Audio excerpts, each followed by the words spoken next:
ಹೈಕೋರ್ಟ್ನಲ್ಲಿ ರಿಟ್ ಅರ್ಜಿ ಬಗ್ಗೆ ಸಿಎಂ ರಿಯಾಕ್ಷನ್ ಮಾಡಿದ್ದಾರೆ. ನಾನು ಯಾವುದೇ ತಪ್ಪು ಮಾಡಿಲ್ಲ, ಮಾಡೋದೂ ಇಲ್ಲ. ರಾಜ್ಯಪಾಲರು ರಾಜಕೀಯ ದುರುದ್ದೇಶದಿಂದ ಅನುಮತಿ ಕೊಟ್ಟಿದ್ದಾರೆ. ನಾನು ಬಡವರ ಪರ ಇದ್ದೇನೆ, ನನ್ನನ್ನು ಮುಗಿಸುವ ಪ್ರಯತ್ನ ನಡೆದಿದೆ. ನಾನು ಮತ್ತು ನನ್ನ ರಾಜಕೀಯ, ನನ್ನ ಜೀವನ ತೆರೆದ ಪುಸ್ತಕ. ನಾನು ಮಾನಸಿಕವಾಗಿ ಕುಗ್ಗಿಲ್ಲ ಅಂತ ಹೇಳಿ ಸಿಎಂ ಕೌಂಟರ್ ಕೊಟ್ಟಿದ್ದಾರೆ. ಅದರ ಮೂಲಕ ಹೋರಾಟದಲ್ಲಿ ಮುಂದುವರಿತೇನೆ ಅನ್ನುವ ಮಾಹಿತಿಯನ್ನು ಕೂಡ ಹಂಚಿಕೊಂಡಿದ್ದಾರೆ.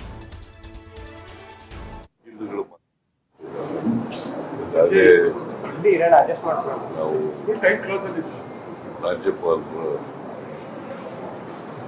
ಆದೇಶವನ್ನು ಹೈಕೋರ್ಟ್ನಲ್ಲಿ ಪಿಟಿಷನ್ನಲ್ಲಿ ಭಾಷೆ ಮತ್ತು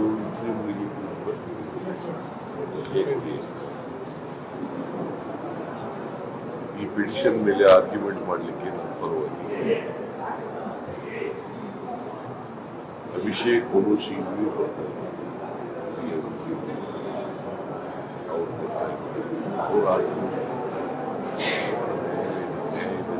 ವಿಶ್ವಾಸ ಇದೆ,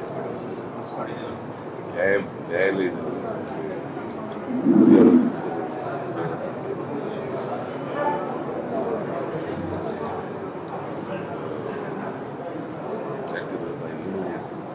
ತಪ್ಪೇನು ಮಾಡಿಲ್ಲ.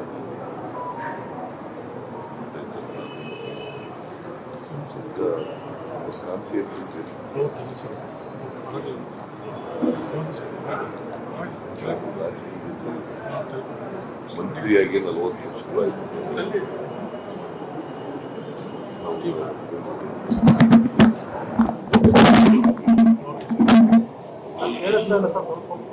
ನಲವತ್ತು ವರ್ಷಗಳಲ್ಲಿ ಯಾವುದೇ ಕಪ್ಪುಚುಕ್ಕಿ ಇಲ್ಲ.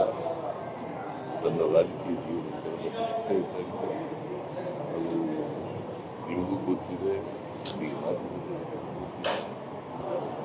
ಜನರ ಆಶೀರ್ವಾದದಿಂದ ಇಲ್ಲಿವರೆಗೆ ರಾಜಕೀಯ ಮಾಡಿರ್ಬೇಕು, ಜನರ ಸೇವೆಯನ್ನು ಮಾಡಬೇಕು.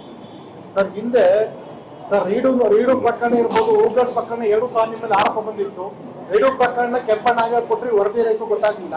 ನೀವು ಕೋರ್ಟ್ ವಾಚರು ಸರ್ಕಾರ ವಾಪಸ್ ಕೊಟ್ರಿ. ಆರೋಪ ಇಲ್ಲ ಅಂತ ಹೆಂಗೆ ಹೇಳ್ತೀರಿ ಸರ್? ನಾವು ಹಿಂದೆ ನಿಮ್ಮ ಮೇಲೆ ಯಾವ ಆರೋಪ ಇಲ್ಲ. ಮಧ್ಯದಲ್ಲಿ ಯಾಕೆ ಪ್ರಶ್ನೆ ಕೇಳಿದೆ?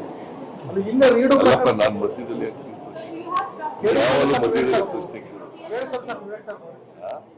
ನಾನು ಹೇಳಿ ಮುಗಿಸೋದು ಆಮೇಲೆ ಕೇಳಬೇಕು.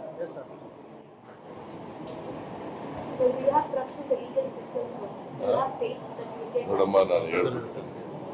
ಸೊ ನಾನು ನಮ್ಮ ರಾಜಕೀಯ ಜೀವನ ತೆರೆದ ಪುಸ್ತಕ ಇದ್ದಾಗಿ ಈ ರಾಜ್ಯದ ಜನರಿಗೆ ಗೊತ್ತಿದೆ. ನಾನು ಯಾವುದೇ ತಪ್ಪು ಮಾಡಿಲ್ಲ ಅಂತೇಳಿ, ಮಾಡಿಲ್ಲ, ಮಾಡೋದು ಇಲ್ಲ. ಇವತ್ತು ಈ